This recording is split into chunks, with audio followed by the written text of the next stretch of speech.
Good morning. We choose Tuesdays, and today I'm actually flying solo. Nita sends her apologies today, but just can't be here. So we choose Tuesdays, and today's topic is love, and one of our beautiful viewers suggested that topic. So what is love? You know, most people think that love is an emotion. I don't believe it is. It's something far deeper than emotion. It's the essence of life itself. It's the fabric that all that is truth is created from. And we as humans, we have a form of love which is very beautiful, but it really barely touches on the true love, the unconditional love that is life itself. So to me, love can't be learned, it can't be taught. It's something we recognize.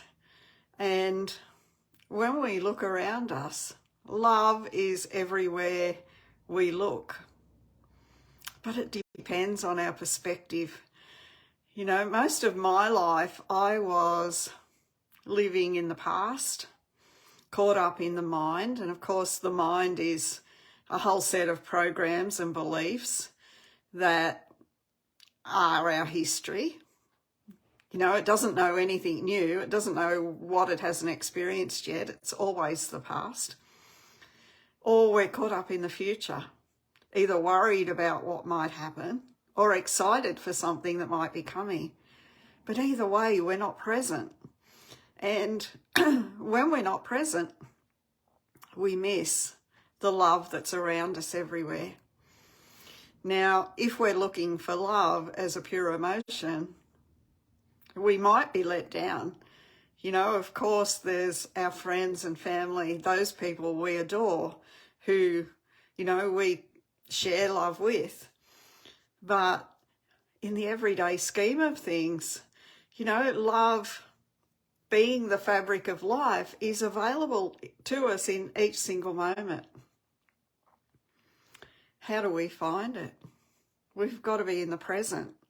We've got to be living life as if we've just been born, as if this was the first moment, the first experience. Because in actual fact, in truth, everything is born anew in every single moment. We think our day is full of same old, you know, same environment, same habits, same occurrences, same experiences every day. But it's not. And we can only recognize the newness of it when we show up new. And to show up new, we've got to be like that young child in curiosity and joy and experiencing the depth of what is before us. Everything has the opportunity to open our heart and to be love. Anything created from love carries that frequency, and anything created from love is permanent. It's the things that come and go, the things that are very temporary, that haven't got love abiding in them. And we create from love when we're in those higher frequencies. So the more that we're actually enjoying our life and being love, recognizing ourselves for the miraculous, perfect, infinite being that we are, and how miraculous this body is. You know, I can't believe how miraculous my body is, that it can perform all the functions it does without me having to worry about any of it. And it works in perfect harmony. Our universe works in perfect harmony. The sun comes up every day. Do we need to worry about that? No, because it's all there and it's all created out of love. I love being in presence and beingness, and I take the opportunity as often as I can to come into that state. And it's as simple as softening the vision, dropping all labels. See, labels take us into the past. Labels are created from the past. Somebody gave it a name, and as soon as we look at something, we label it. We're no longer looking at the individual features of it. It becomes something that we expect.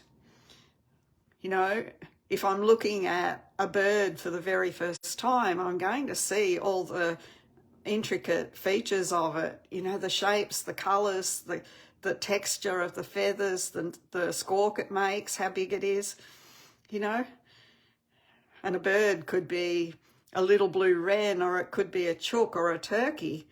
And once you've given it a label, you know, you expect it, and therefore you don't see its perfection. You don't see what makes it unique. And, you know, when we can stop labeling, when we can really come into curiosity and just be, you know, I can stop in any moment and notice the pure love, the energy that is life itself. Just soften your vision and notice what you're noticing, but don't label anything. You know, maybe you can hear sounds, maybe you can see things. But notice that subtle energy in the background. And when you focus on that energy, it expands, it becomes not so subtle. And when you spend any time at all with that energy, it is so delicious, it's so beautiful. And this is the truth of who you are. You are that energy. And you can't be measured. All of life is happening within you. You think you're the body, you think you're the name, and you're not. You're that pure essence of love. And when you know that love as yourself, you can recognize that love in everybody, in all things. And of course, inanimate things are given love, or they're not given love. But if you have something, an object you're passionate about, you are infusing that object with love.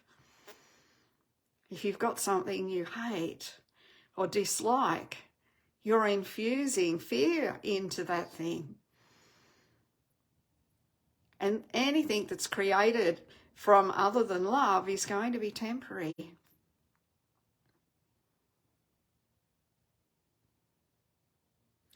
I love connecting with the true essence of all things. You know, to sit under a tree with my back up against it and just be and feel the essence, the energy, the life of that tree. It's so beautiful. Pick up a stone and gaze at it until you and the stone becomes one. It's loving. Look at yourself in the mirror. Look in your eyes. Connect with your own truth. Go beyond the body, beyond the images, beyond the beliefs you have about who you are, and really connect with who you are.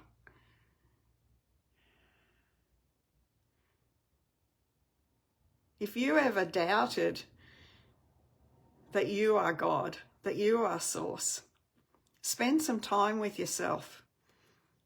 Reconnect to love. You know, this is why young children and young babies are mostly happy, because they're still connected to their source. And when we pick up a baby and we hug that baby, that energy that they are reminds us of who we are. And that's why we feel love. When we look at somebody we love and we feel that feeling of love, we recognize love. It's because we've opened ourselves up to the love that we are. We're never feeling somebody else's feelings. We're feeling our own. Others can ignite those feelings in us. But we get to choose through our focus whether we ignite love or whether we ignite something of a lesser feeling. It really is up to us. It's our choice. So have an absolutely beautiful day. It's Tuesday morning here in New South Wales, Australia, and I'm about to go outside. It's an absolutely beautiful day. And yeah, wish you all the absolute best, whether it's morning, afternoon or evening for you all. And I look forward to connecting again next week with Nita. Big hugs. Bye for now.